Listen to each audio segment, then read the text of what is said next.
people of Scotland have spoken, and it is a clear result. They have kept our country of four nations together. And like millions of other people, I am delighted. As I said during the campaign, it would have broken my heart to see our United Kingdom come to an end. And I know that that sentiment was shared by people not just across our country, but also around the world, because of what we've achieved together in the past and what we can do together in the future. So now it is time for our United Kingdom to come together and to move forward.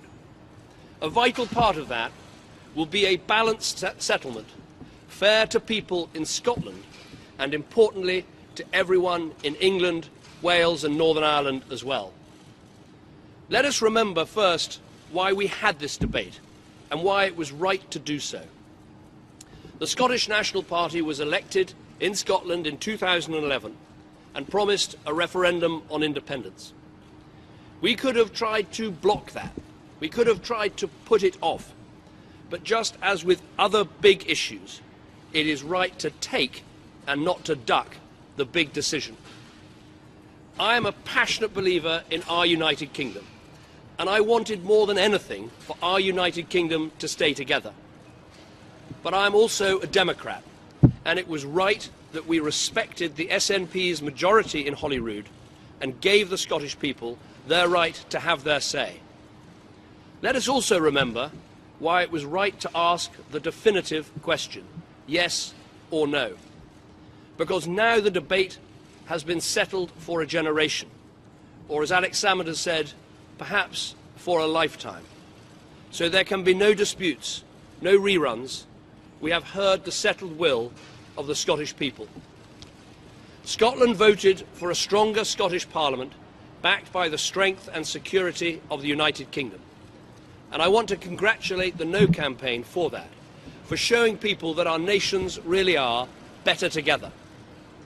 I also want to pay tribute to Yes Scotland for a well-fought campaign, and to say to all those who did vote for independence, we hear you. We now have a chance, a great opportunity, to change the way the British people are governed and change it for the better. Political leaders on all sides of the debate now bear a heavy responsibility to come together and work constructively, to advance the interests of people in Scotland as well as those in England, Wales and Northern Ireland, for each and every citizen of our United Kingdom.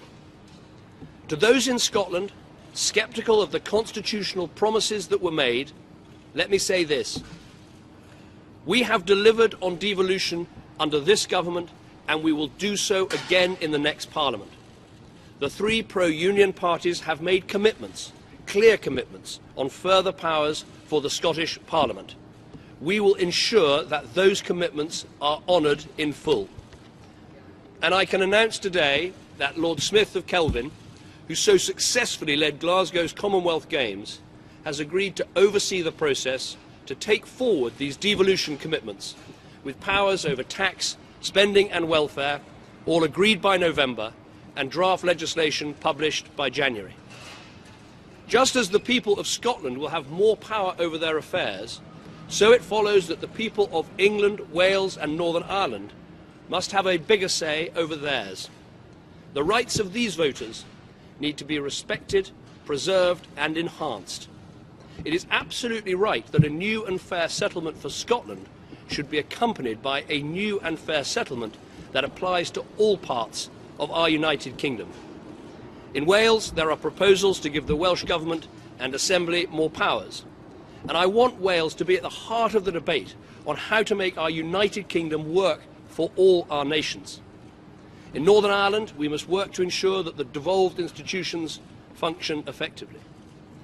But I have long believed that a crucial part missing from this national discussion is England. We have heard the voice of Scotland, and now the millions of voices of England must also be heard. The question of English votes for English laws, the so-called West Lothian question, requires a decisive answer.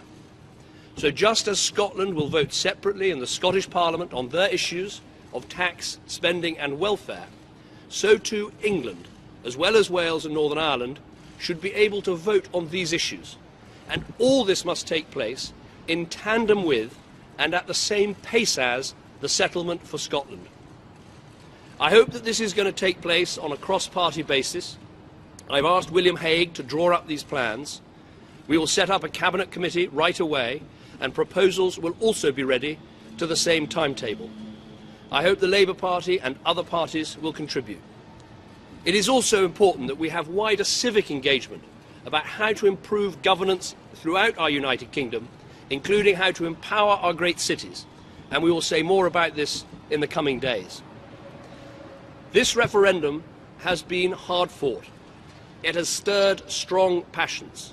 It has electrified politics in Scotland and caught the imagination of people across the whole of our United Kingdom. It will be remembered as a powerful demonstration of the strength and vitality of our ancient democracy. Record numbers registered to vote and record numbers cast their vote. We should all be proud of that. It has reminded us how fortunate we are that we're able to settle these vital issues at the ballot box peacefully and calmly. Now we must look forward and turn this into the moment when everyone, whichever way they voted, comes together to build that better, brighter future for our entire United Kingdom. Thank you very much, and good morning.